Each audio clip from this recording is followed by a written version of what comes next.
ভালোবাসা কখনো ভুল হয় না, শুধু সময়টা ঠিক থাকে না। সোনারপুরের ছোট্ট এক গ্রামে এক ছিল রিয়া আর অর্ণব। স্কুল জীবনের বন্ধুত্ব থেকেই তাদের গল্পের শুরু। প্রতিদিন স্কুলে একসাথে যাওয়া, একসাথে ফিরে আসা, যেন এক অদৃশ্য বন্ধনে বাঁধা ছিল তারা। রিয়া ছিল শান্ত, মিষ্টি মেয়েটা, আর অর্ণব ছিল একটু চুপচাপ, ভাবুক। কিন্তু রিয়ার চোখে অর্ণব ছিল সবচেয়ে কাছের বন্ধু। কেউ কিছু বোঝার আগেই কবে যে সেই বন্ধুত্ব ভালোবাসায় রূপ নেয়, রিয়া নিজেও জানত না। কলেজ জীবনের শুরু। স্কুল পেরিয়ে কলেজে ভর্তি হলো তারা। ভিন্ন কলেজে, ভিন্ন শহরে। কথা বলা কমে গেলেও হোয়াটসঅ্যাপে প্রতিদিন একটা গুড মর্নিং আর টেক কেয়ার থাকতই। তবে সময়ের সাথে সাথে ফাঁকটা বাড়তে লাগলো। অর্ণব এখন ব্যস্ত পড়াশোনায়, আর রিয়া পড়ে নতুন বন্ধুদের ভিড়ে। তবুও রিয়া প্রতিটা জন্মদিনে অর্ণবের জন্য অপেক্ষা করত। একটা মেসেজ এলেই হাসি ফুটে উঠত তার মুখে।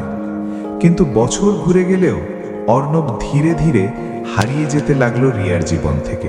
হঠাৎ একদিন 4 বছর পর গ্রামের দুর্গাপুজোয় দেখা হলো তাদের।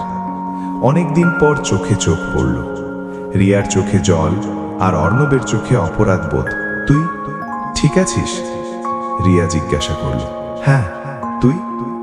জবাব দিল অর্ণব, কিন্তু গলায় ছিল কাঁপন। তাদের কথাগুলো ছিল ছোট, অথচ মনে হচ্ছিল একটা জীবন পার করে আসছে। অনেক কিছু বলার ছিল, কিন্তু সময়টা আর আগের মতো সহজ ছিল না। সেই চিঠিটা পুজোর শেষ রাতে রিয়া খুঁজে পেল, একটা পুরনো চিঠি, অর্ণবের দেয়া। তখন যখন তারা স্কুলে পড়ত। রিয়া, তোকে বলিনি কখনো, কিন্তু তুই ছাড়া জীবনটা ফাঁকা লাগে। তোকে হারানোর ভয় সবসময় ছিল, তাই হয়তো কখনো বলিনি। ভালোবাসি তোকে। রিয়া সেই চিঠিটা পড়ে সারা রাত কেঁদেছিল। অর্ণব ভালোবাসত, কিন্তু কখনো বলেনি। আর এখন ভালোবাসা থাকলেও সময়টা নেই। বিয়ের কার্ড। 6 মাস পর রিয়া একটা ডাক পেল, অর্ণবের বিয়ের কার্ড। সাদা খামে সোনালী অক্ষরে লেখা, অর্ণব ও রশ্মি। রিয়ার হাত কাঁপছিল। সে বিয়েতে যায়নি, কিচ্ছু বলেনি, শুধু জানলার ধারে বসে একা একা বলেছিল, ভালো থাকিস অর্ণব, তোকে তো বলাই হয়নি, আমি তোর চিঠিটা পড়েছিলাম। সময়ের নিষ্ঠুরতা। জীবন চলে যায় নিজের গতিতে। এখন রিয়া একজন শিক্ষক, নিজেকে কর্মে ব্যস্ত রাখে। কিন্তু সন্ধে নামলেই বারান্দার হাওয়ায় ভেসে আসে পুরনো কথা, পুরনো গন্ধ।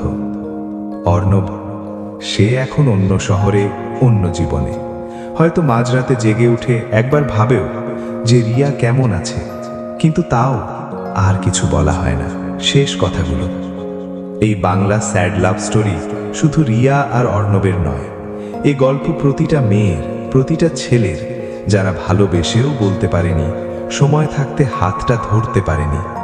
ভালোবাসা চিরকাল সত্য, শুধু কখনো কখনো তা হারিয়ে যায় সময়ের ভিড়ে। উপসংহার: ভালোবাসা মানে সবসময় একসাথে থাকা নয়। কখনো কখনো ভালোবাসা মানে চুপচাপ দূর থেকে দেখাও, যেন সে ভালো থাকে। এই গল্প আমাদের শেখায়, কিছু সম্পর্ক কখনো শেষ হয় না, তারা শুধু বলা হয় না।